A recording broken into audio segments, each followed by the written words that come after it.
Welcome to the Critical Minds on Union Television. I am Onyinye Ezulofo, and our topic is the business of photography and videography tips and tricks. Last time we talked about what photography is, and we understood how how to build interest and go into the business of photography with our guest discussing and explaining what photography is, how he builds interest, different aspects of photography, and how you can diversify. With me in the studio is Dr. Shola Animashaun. Hello. Hello, ma'am. How you doing? Very well, thank you. It's really been a long conversation from the last time, and I am still excited. We're talking about the same thing, and we're reviewing volunteering and how you can build from volunteering, starting with what you have. And now I want us to talk about how you make profits.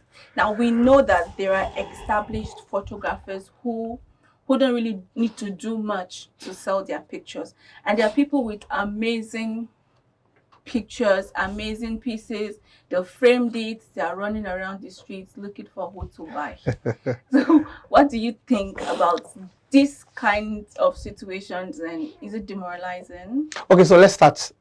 Let's speak it one after the other. You understand? So, give me one first so that I can tackle that. So, let's talk about people who are starting their photography journey. They have pieces, but they are unable to penetrate the market. Okay, so there was a time I almost started as pakpakpa. You know what they call pakpakpa?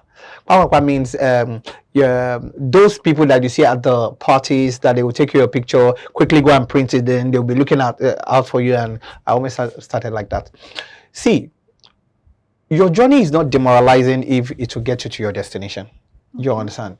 But then there are ways to make it more purposeful these days. There's technology. There's technology. So in the olden days, let me call it the olden days. If you want to call a friend, you understand, you have to go to a box, dial the number, then there will be wire running from that particular place to different places all over the world. You dial, then you put the phone to your head. But right now, there's the mobile phone that you can take anywhere you are. You can call. So if you want to call the president of your country, all you need to do is have his number, dial, and if he's available, he picks it, you talk to him. Technology is everywhere. There are things that are put in place that won't let you struggle as much as people used to struggle to be known. So a girl in Ikorodu or a girl in Kafancha or a guy in Kotangora can be discovered by virtue of his creativity if he only puts what he has online and talks about it and tag the right people. You understand? So with the advent of internet, with the advent of mobile phones, social media, community, you can actually be found out faster than it used to be. So it's not as hard as it used to be. So far you have what it takes to create what you need to create. Earlier you mentioned that what about people that will create content or pictures, and they will be going up and down the street. While that is an option and is a difficult one, because one, you get darker because of the sun that is evident in Nigeria or this part of the world, you could use technology to ease that. Most of the people that are in your network, they are probably online. And that is why it is crucial most times to always know your target audience before you start. Now, this is what I always tell my students. Do a feasibility study or a viability study of the industry you want to go into before you even start. So let's imagine that I have 3 niches that is appealing to me. Let's imagine that there's wedding, there's concert, and there's, give me one.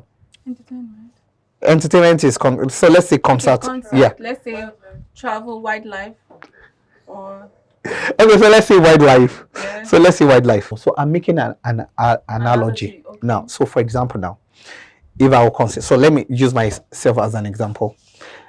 I'm thinking of 3 niches to go into. There's wedding, there's concert, there's wildlife. You understand? So I can either become a wildlife photographer, or become a concert photographer, or become a wedding photographer.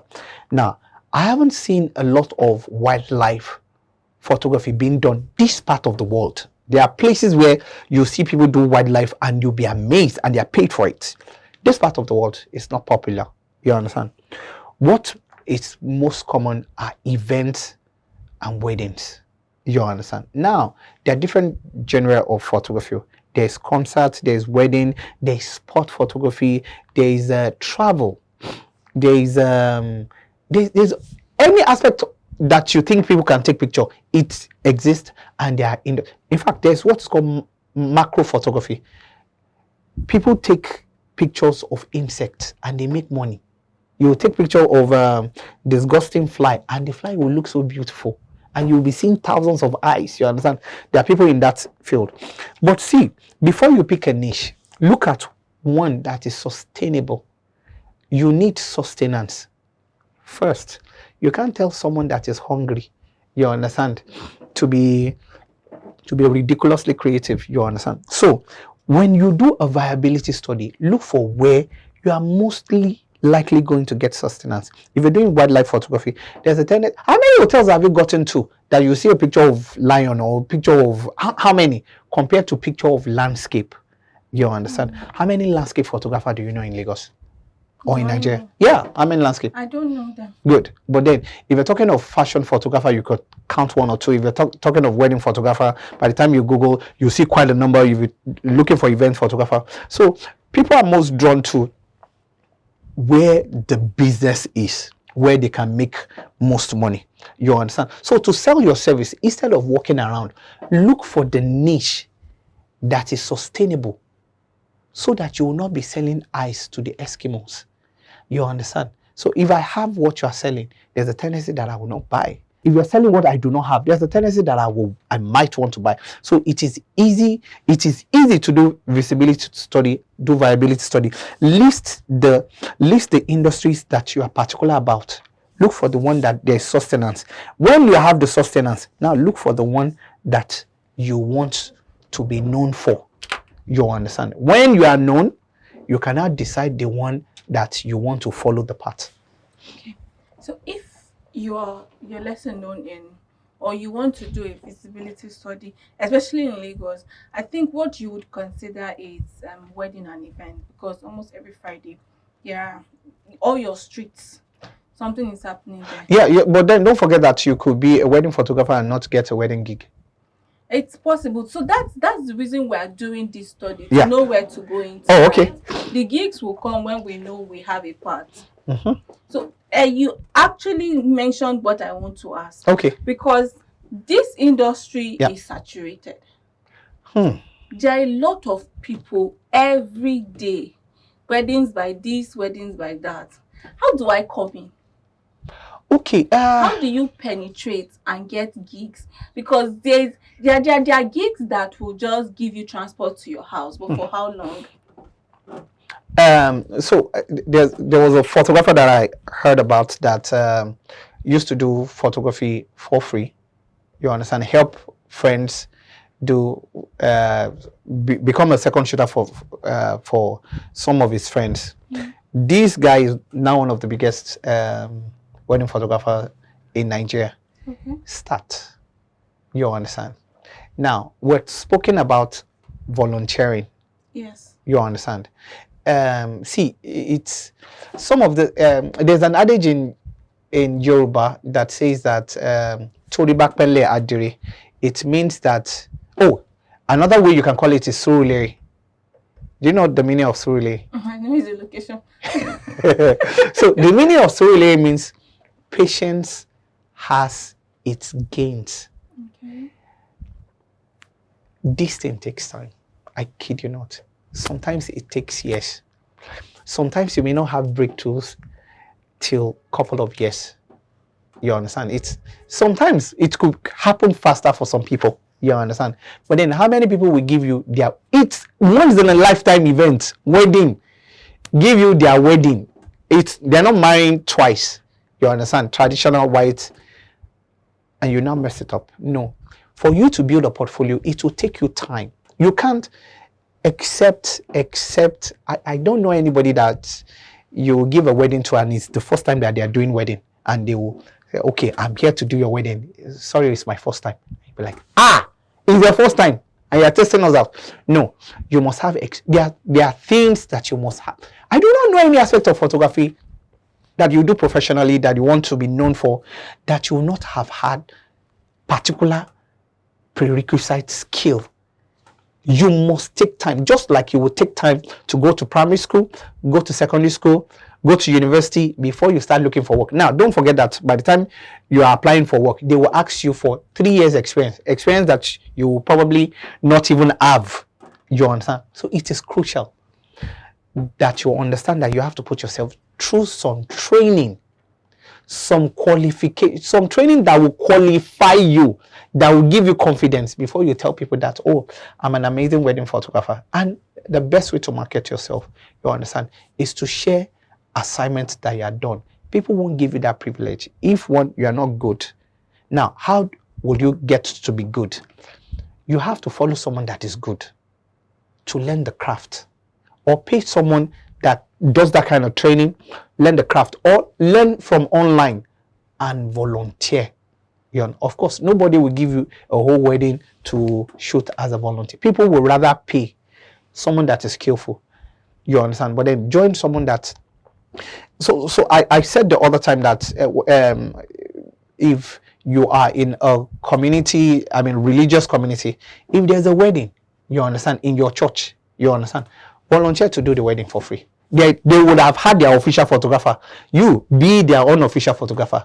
You understand? Do what you can. Hold that. You can give them if you want. They know that it is not good enough. But see, let's imagine that your church has 4 weddings in a month. That is a platform. Shoot for the church. Don't worry. Give church 5 photos. Keep the other 500. Out of the 500, there will be 20 that will be excellent. Keep doing that consistently. But then look for someone that is better than yourself. You understand? Work with that person until you're good enough. That will be my solution.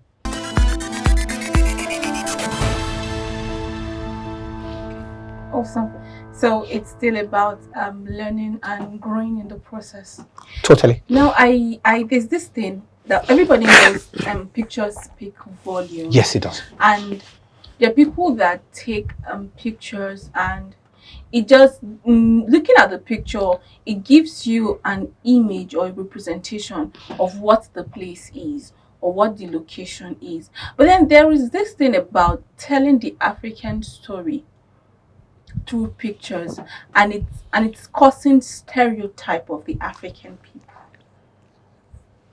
So what do you think? Because we have pictures of, okay, the African child, and you see this poor person.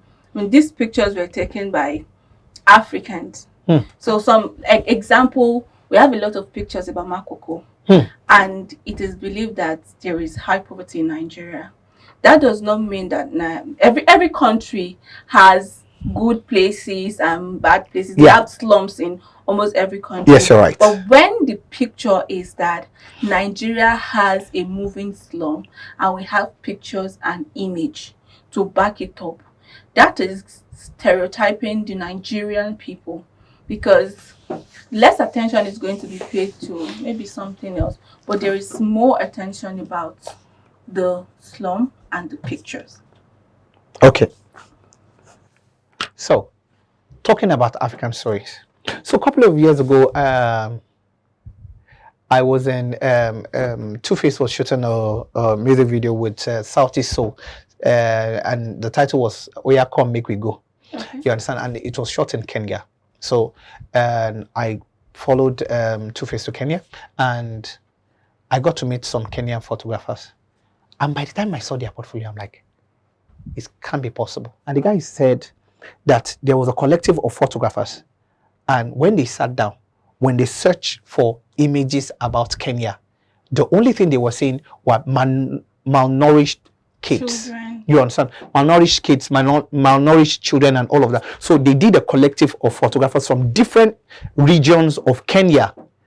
So let's imagine that someone came from the north, south, east, west. You understand? So they did a meeting, and they told them that go around your region, take the best possible images possible, flood the internet with it. So after meeting, they all spread out to all the regions of Kenya, and they were shooting wildlife, they were shooting people that were happy, people that were healthy, and they were flooding the internet. So when you check Kenya, you see landscape, you see beautiful stuff, and that was how they were able to pull the image of Kenya off that image of poverty. Now, like you said rightfully, every country has a slum, but see, it is what you project. It is left to us to change our own narrative. Now, see, you see the likes of Davido, Wizkid, and Sort selling out stadiums. Now, you see the likes of Funke Akindele, Kunle Afolayan, and other creators hitting billion mark in naira and hundreds of millions in dollars or that. We have to change the narrative ourselves. There is the slum, but what about many other stuff? You understand? There are the cultural heritage that we have. Look at the Angogo Festival, look at the Eyo Festival, and all of that. You understand? The question is, what are the creative doing to tell the African stories? Now, you see Wizkid and the likes. The only way they are telling their own African story is singing with the African dialect, with the Afro beat. You understand? So just like you have country music, you have the when you say Afro, you're talking of Africa. You're talking of Africa. But the representation is what we post there. What we see, we believe that when we to document poverty, we want to show the world. But when we document prosperity, you understand? How many times have you seen pictures of a civic center with the boats that are there? Lagos is beautiful. In fact, there was a time that Donald Trump said a couple of years ago that he said that, and Nigerians are probably going back to their huts. We don't live in huts. We live in. He probably did not hear of Banana Island, which is one of the most expensive places to live in Africa. You understand? So telling the African story has to do with all of us. What are we projecting when we post? When you go to Zanzibar, what do you post? Pictures of beautiful beaches. We have beautiful beaches. But then when we have it and we are not sharing it online, people can know our own reality. So just like the Kenyan photographer did, came together, documented their country and flooded it. You understand? We could do something like that. Nigeria is beautiful. It is what you post out there. When anybody searches about Nigeria, that is what search engine optimization that has been done. That is what is going to pull out because people are talking about that. You understand? So the African story is left to us to tell by things that we do individually and collectively, and we'll push out. Now, it's not all of us that take these pictures, but do you think there are reasons people want to take these pictures? Is there like a market for it? I wouldn't say is there a market for it because there is a market for it. So is there a drive to make products available for this market? Okay, you mean the market of poverty? Impoverished Africa. Okay. Oh, well, I would say there's a market for it. There's a market for anything that is morbid. You understand? There's a market for bad news. Bad news travel faster.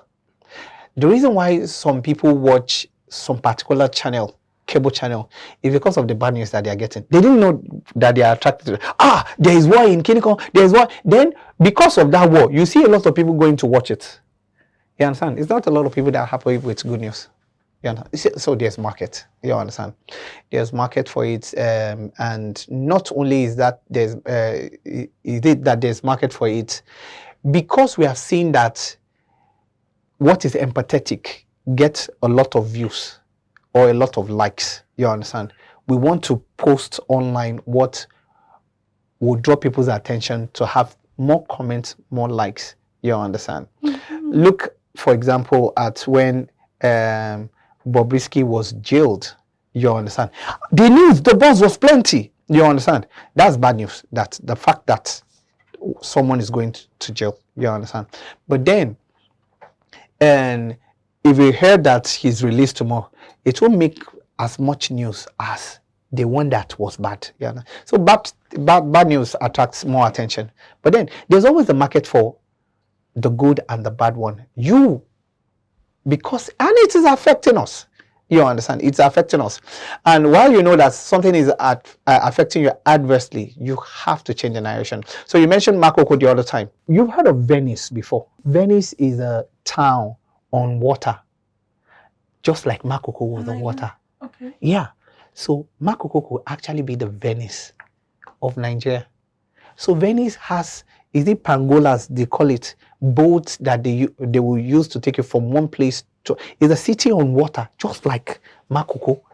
You understand? But then it's how we see things. You understand? If the government want to change the narrative, you understand, it could change. But then it's left to you and I to change the narrative. Yeah. And yes, for every photographer who has been listening to us on this, and those who want to go into the business of photography, you know what to do. You know that you need mentors. You know that you need to volunteer your skills. You know that you need to find a niche. And you know that you need to be patriotic. You're an African, so represent Africa. And this brings us to the end of the business of photography and videography tips and tricks on the critical minds. This is Union Television. For more content, follow us across all our social media platforms. And yes, subscribe to our YouTube channel so you're updated with every content we post. Don't forget to click the notification bell. I am Onyinye Eslofo, and until I see you again, keep watching Union Television.